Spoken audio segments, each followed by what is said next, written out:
మాలలు మరో పోరాటానికి సిద్ధం కావాలని మాల మహానాడు జాతీయ అధ్యక్షుడు పిలుపునిచ్చారు.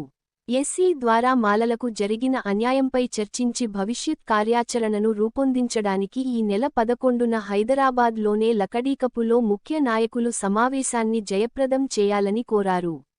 రాష్ట్ర ప్రభుత్వం చేసిన వర్గీకరణ వల్ల మాలలు, విద్య, ఉద్యోగ రంగాల్లో తీవ్రంగా నష్టపోతున్నారని, మాలలకు న్యాయం జరిగేలా చూడాలి.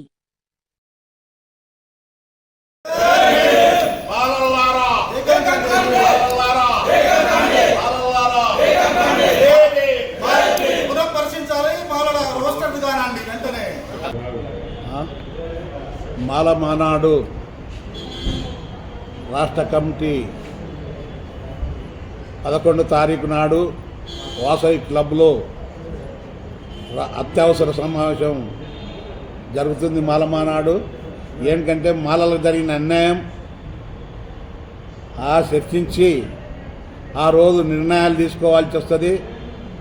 అన్ని మండలాలు, జిల్లాలు, మాల కార్యకర్తలు వందలాది మంది బయలుదేరి వాసవి క్లబ్ కాడికి వచ్చి మాలలకు జరిగిన అన్యాయాన్ని చర్చించి మాలలకు దశ తీర్మానాలు చేసి ఏంటంటే ఏది 2011 జనాభా లెక్క తీసుకొని ఇప్పుడు వర్గీకరణ చేసే వర్గీకరణల 5% అంటే 5 జాబులు కూడా రాలేదు, ఒక్క జాబ్ వచ్చింది.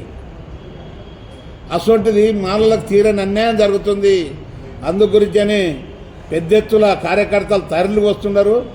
తరలి వచ్చి మన లక్డికా పూల్ వాసవి క్లబ్ల వందలాది మంది కూర్చొని చర్చించి మన నిర్ణయాలు తీసుకుంటారని కూడా మనం చేస్తున్నాము.